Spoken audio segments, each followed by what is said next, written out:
Alright, so it is 9:50 Sunday morning. We're getting ready to go on a run this morning. It's sunny out, but it's actually only 70 degrees, and you might be wondering, why is he wearing a sweatshirt? I could probably be running without a sweatshirt today, but I want to try to condition myself to continue running in a little bit of a more heat kind of environment. I don't want to get used to running in the cooler weather too much, because I know I still have to run through the summer since I had to reset my start point. So even though it's 70 degrees, I'm still wearing a sweatshirt. I just want to kind of keep myself adjusted to that, just because I know it's going to be hard in the summer. But excited to be doing this run this morning. Here we go. I'll see you guys in a little bit. One day closer to 365 days without a day off. And remember, this is my third attempt. So we have failed. We have failed forward twice, right? So it wasn't as easy. This is something that's definitely taking some effort to not be able to be able to do this without skipping a day. So awesome. We'll see you guys in a minute. All right, so 3.58 miles. So if you guys remember on my last video, I talked about how I got 0.04, 400ths of a mile farther. Today I got another 400ths of a mile, so I got to 3.58, 3.5.08 miles, right? So, you know, I talked about how I got excited about that 400ths of a mile, because you win Super Bowls 1 inch at a time, 1 yard at a time, right? And it's about forward progression. It's about consistency, right? It's about pushing yourself just a little farther than you did yesterday. And you know, today I really wanted to get to that 3.75, but I didn't. I burned out. My legs were just absolutely exhausted. I felt like I couldn't take not one more stride, and I stopped where I stopped, and that's okay. That's okay. I just pushed myself to where I felt was my limit. Actually, beyond my limit. My legs got really tired at about 3.10 or 3 miles. I really was already there. I did a long run yesterday, so my legs were really burnt out, and I just told myself, you know, one more step, one more lap. I can do one more lap, and I just kept pushing myself to do one more lap, and I was actually able to get another half a mile in. So that's kind of the mentality about pushing yourself a little farther every time. And you know, while I was running today, while thinking about that, and I was thinking about what I was going to talk about today, and you know, I was kind of giving this some thought about this whole push just a little farther, push just a little farther. And you know what it really comes down to is taking ownership. You know, the other day somebody asked me, what happened? You have put on so much weight. Like, what happened? I haven't seen you in a couple of years. What are you eating? Like, what are you doing? And I said, you know, in a nutshell, I think I've been depressed the last couple of years. I think I've had some mild, just feelings of giving up, in a sense that I just kind of gave up on trying to eat healthy or trying to work out. And I had these ups and downs as far as my physical, you know, staying active. But more than anything, I've also had some family things that, you know, sort of take a toll on you. You know, I've lost some family members. I lost my mom in 2020. Then I found out my uncle had passed, you know, a year later. Then I found, you know, that 3 of my cousins had passed in the last 2 years. And some of these cousins are younger than me. And so there's been a part of me that's just kind of like, you know, it's almost like you're getting older and you start to realize, like, wow, this part of life is actually starting to show itself in the horizon. And it reminds me of that movie Meet Joe Black, right? Where the old man, he knows that death is hanging out with him. He's the only one that knows that the person that's been hanging out with him is actually death, and that he's destined, like, his death is coming. It's just a matter of, you know, death wanting to spend some time with him before he is gone. And that kind of thought just kind of put me in this weird funk, you know what I mean?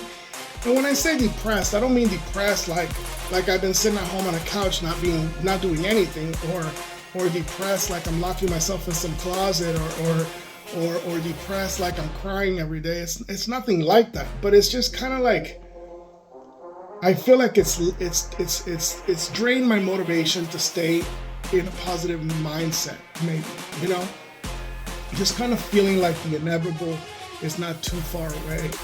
And the truth of the matter is that all of that is just ridiculous, foundationless thoughts, right? These events that are happening with my family and my life and this and that and the other, they have created space in my mind that has made me generate these thoughts that are really baseless. And I'm going to explain why. Just because my cousin died at 32 doesn't mean that I'm going to die at 50. I might live to be 100. Because maybe I have had a more active life, more healthier life. Maybe I didn't, I don't know. I don't know what his life was like, in comparisons to mine. I don't know what kind of health implications genetically he might have had from his parents. And so there's this once you start realizing like there's this so many variables that really kind of dictate how this plays out. The reality is that we can put ourselves into a mind frame like, oh my God, life is over. But the truth is that we don't really know. We don't really know. I could live another 50 years. Who knows? There's people that have lived to 116. Now, in all fairness, I'm going to tell you, I don't want to live to be that old. But I definitely want to be here for a really long time. I want to make sure that my kid has my support as much as I possibly can give it to her. And I don't want to be here any longer than I have to as far as becoming a burden to her. That's kind of where I want to be. I want to be here for as long as I can help her. And once I can't really, once I start becoming more of a burden, then I want to hopefully, get my ticket to go back home. Because let's face it, this is not home. This is us living in the human experience. Okay? And that's my belief system. And you don't have to agree. You don't have to think that that's real. You don't have to think that there's anything else outside of this realm. But at the end of the day, in my way of thinking, is that we are here learning and going through a human experience. But reality, we are not this. This is just something that we are going through. Kind of like a butterfly, morphosis, the little caterpillar morphosis into a butterfly. That's kind of how I think our life is. We just don't know it. The caterpillar thought it was dying when it became a butterfly. And that's kind of the way I look at life. So you can agree or disagree. That's totally okay. You don't have to. I'm not trying to convince you of any way of thinking. But what I'm saying is, when I was asked about why I had put on so much weight, I did a quick analysis, kind of reflecting, and all I came up with, maybe I've been a little bit down on myself. You know what I mean? Like, I think that's kind of what it is. And I tried to do this Spartan race, and it didn't quite work out. And so I even fell back into more of a bummed kind of mentality. And then I just kind of went through cycles of just like, why? But you know what's interesting? Look, man, I can blame the deaths of my family members. I can blame life events, getting laid off, finding another job, 2020, the economy. I can blame, who's running for office. I can blame the last administration. I can blame, I can blame whoever I want. But at the end of the day, okay, ownership.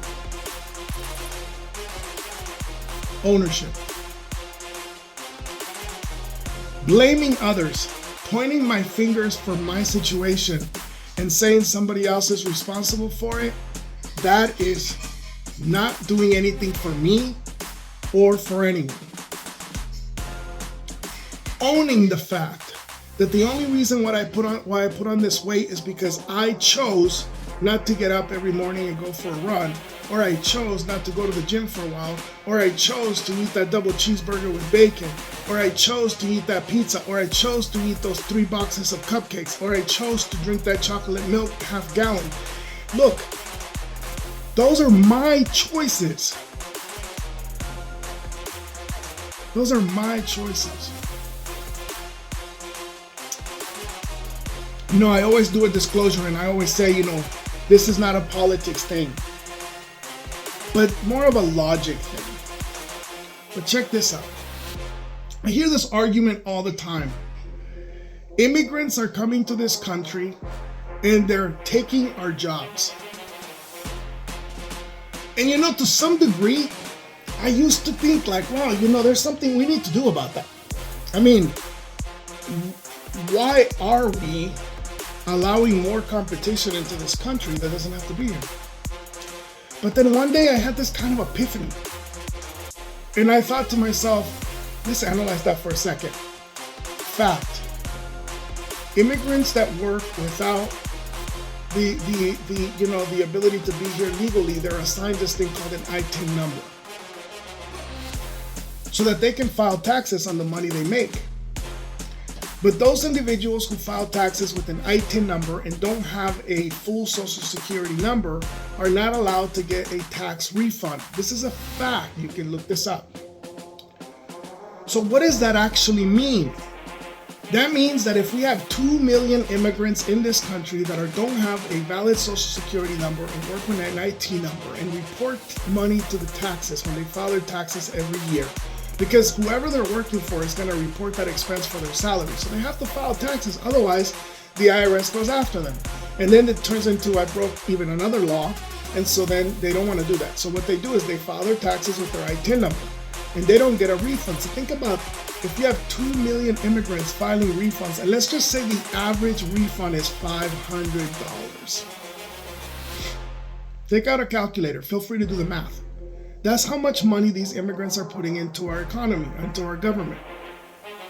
That money gets pushed into some account. Nobody gets it, right? Now, that whole argument about immigrants competing for our jobs, logically, I started thinking about that. And I thought, we make this huge argument about immigrants competing for our jobs. And when we think about it, if a person from another country comes into this country, they don't speak the language, they don't know the culture, they don't even know how to really do a job interview because that's not part of their system where they're coming from. And they come in here, they don't know what a resume is, And they come here and they're competing for our jobs. And you have grown up here and you know the language. And you know how to speak properly, or you should, and you know what a resume is, and you know how to use a computer, where the immigrant might have never had a computer where he came from because he comes from a third world country. He lived in a cardboard box shack where he lived, right? I mean, for any of you who have ever gone to Mexico and drove into the inner cities of Mexico, you know what I'm talking about. These guys live in these little huts. Right? And I'm just using Mexico as an example, but there's plenty of other Latin American countries that have, that it's clear that they're not in the most economically, gifted environment, right? That's not the reason why they're coming here. They're not coming here because they have such an amazing life over there and they're living in a 3-story home with air conditioning and a private elevator.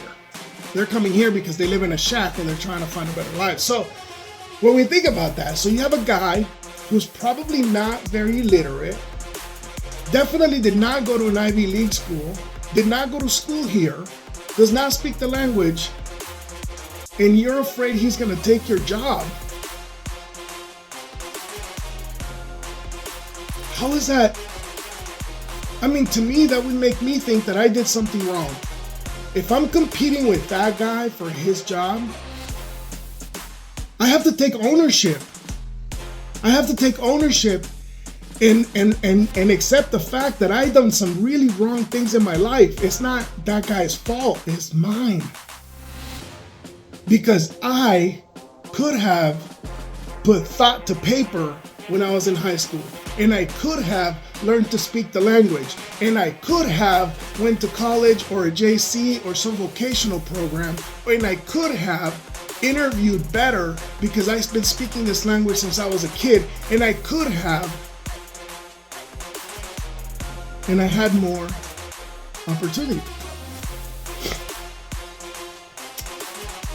You could agree with me, you could disagree. I'm not telling you that we should open borders. This is not a political thing. I'm just using this as an example because I feel like a lot of times we forget that we have to take ownership.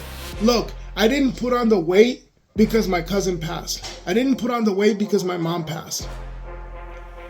All of that right there that I just talked about is all the stuff that we put in our mind to justify the fact that we want to put blame on some other event or some other thing that happened for the things that we're not happy with. But when we look in the mirror and we take ownership and we say, I put on the weight because I was lazy. I sat on my couch, I watched TV, I chose to do nothing. I didn't want to get up in the morning and go running. I stopped going to the gym. I started eating boxes of cupcakes. I ate a gallon of ice cream every week. And yes, I'm talking about me. I'm talking about me. I'm putting it out there. I'm owning it. That, my friends, is why I put on all this weight. That's why I put on all this weight. That's why I'm not wearing size 36 jeans. That's it. It's not my cousin. It's not my mom. It's not my uncle passing. It's not, my job. It's nothing more than I made some bad choices with my health. And I sat around and put on some weight. So much so that one day I started realizing how much pain I was in and how it would hurt to bend down to tie my shoes and how difficult it was to roll out of bed in the morning and how I was struggling to breathe when I was going for a walk. And then one morning I decided, enough. My back hurts all the time. Why? Because I'm carrying 100 pounds more than my body is designed to carry. That's why. That's the reason why. And so I decided I'm going to do something about that. I'm going to go challenge myself to do something about it. I'm going to get up every day and I'm going to go for a run. I'm going to do this challenge. It's going to be transformational, blah, blah, blah, blah, blah. I heard the Bogoggin thing.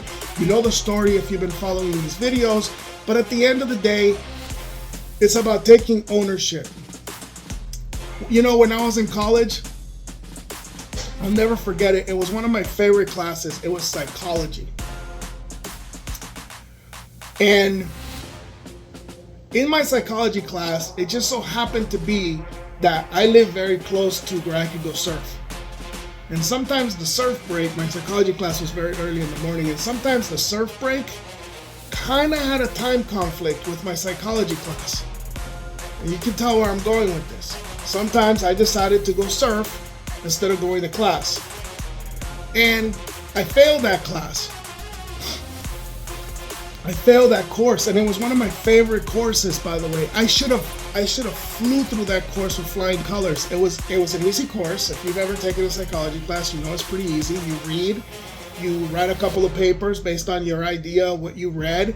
You get an exam that asks you questions like who's the father of psychology, some really basic stuff because you've read it a million times in different books throughout the course. And you do, you kind of basically pick apart the process of how to break certain things down psychologically. Like, what is psychology? The study of the mind and how it functions. Just really basic stuff. Your first introduction to psychology is really basic stuff. It's not rocket science. You read a book and you write about it, right? You answer some questions about what you read. It really isn't too difficult.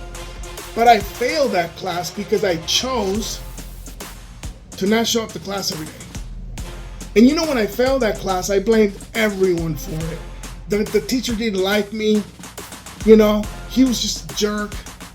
He knew that I knew the material. What's the point? Because I didn't show up to class, he just didn't feel like I gave him the time and the attention. So that's why he failed me. I blamed that the class was too early in the morning. He wants to be up at 6 in the morning in some class, 5:30 in the morning. I blamed that, where the classroom was located, you had to hike up this hill because the college that I was going to had all these huge hills that you had to walk around to get to the different sections of the college, and I hated walking up that hill. But you know what? At the end of the day, the ownership, I got a lousy grade because I didn't do the work. So, daughter of mine, if you're listening, you can blame everyone. You could blame your neighbor. You could blame your brother. You could blame your teachers. You could blame the president. You could blame the cab driver. You can blame the Uber driver. You could blame the lady that served you donuts for breakfast. But at the end of the day, you have to take ownership. Take ownership. And the other thing you have to realize is it doesn't matter who you blame, because blaming people doesn't change your current situation. It's not like I go, okay, this is my teacher's fault, and all of a sudden I'm gonna get an A. Or I'm gonna say, oh, it's because the president, and all of a sudden I'm gonna get a $150,000 a year job.